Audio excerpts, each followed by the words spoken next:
আমরা জানি না যে লাশের সংখ্যা কত। পুলিশ তাদেরকে গুলি ছুঁড়ে তাদেরকে হত্যা করেছে। সরকার এই দেশের ছাত্রদের, শ্রমিকের, মানুষের কোনো দাবিকেই তিনি গ্রহণ করতে শিখেন নাই।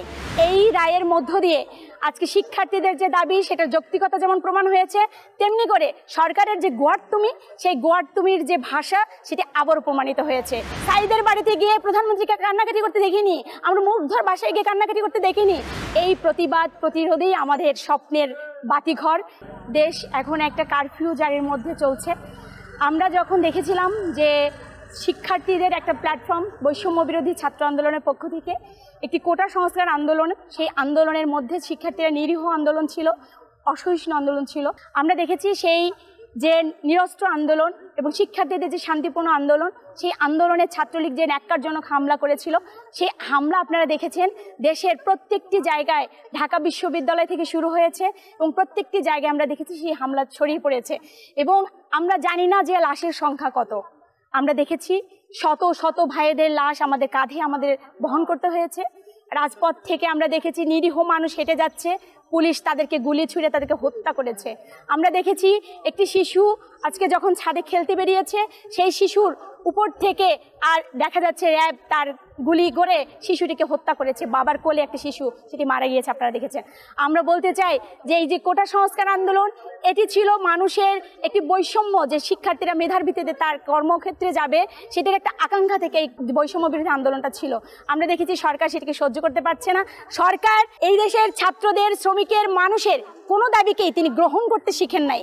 তিনি যেটা বলবেন সেটাই। আপনারা দেখেছেন প্রজ্ঞাপন জারি হয়েছে, যে নির্বাহী বিভাগ রায় দিয়েছে, সেই নির্বাহী বিভাগের রায়ের প্রেক্ষিতে আজকে প্রজ্ঞাপন জারি হয়েছে। সেই প্রজ্ঞাপনে আমরা দেখেছি কিভাবে করে বলেছেন দাড়ি, কমা, সেমিকোলনও তারা পাল্টাতে পারবেন না।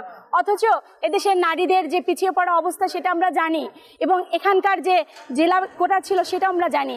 তাহলে ছাত্রদের দাবি ছিল একটি স্বাধীন কমিশন গঠন করা, ছাত্রদের যে দাবি সেটিকে শোনা, এবং আমাদের দেশে যে বিশেষজ্ঞরা ছিল তাদের মতামতের ভিত্তিতে যেন এইটিকে, যে নির্বাহী বিভাগ যে রায় দিয়েছে সেই রায়ের ভিত্তিতেই, বিশেষজ্ঞদের মতামতের ভিত্তিতে আজকে তারা কিন্তু একটা স্বাধীন কমিশন গঠন করে একটা যৌক্তিক দাবি সেটা মেনে নিতে পারতেন। কিন্তু আমরা দেখলাম সেই পথে সরকার হাঁটছে না। সরকার আবারও তার ইচ্ছা মতো এই কোটার যে ব্যবস্থা সেটা তিনি করেছেন। আমরা বলতে চাই যে এই রায়ের মধ্য দিয়ে আজকে শিক্ষার্থীদের যে দাবি সেটার যৌক্তিকতা যেমন প্রমাণ হয়েছে, তেমনি করে সরকারের যে গোয়ার্তুমি, সেই গোয়ার্তুমির যে ভাষা সেটি আবারও প্রমাণিত হয়েছে। এই সমস্যা আবারও জিয়ে রাখা হয়েছে। বন্ধুগণ, আমরা বলতে চাই যে এভাবে করে কোনো সমস্যার সমাধান হয় না।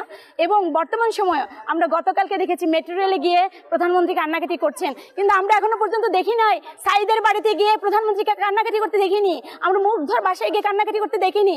ওই হাসপাতালে হাজার হাজার মানুষ আজকে মৃত্যুর সাথে পাঞ্জা লড়ছে, আমরা সেখানে কাটাকাটি করতে দেখি না। এই সরকার কর্মকর্তা ব্যক্তিদেরকে আমরা ধিক্কার জানাই।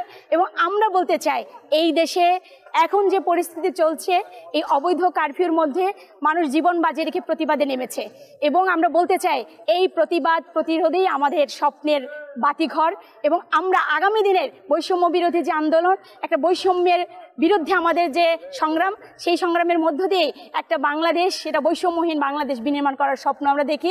সেই জায়গায় সকল মানুষকে ঐক্যবদ্ধ হওয়ার আমরা আহ্বান জানাই।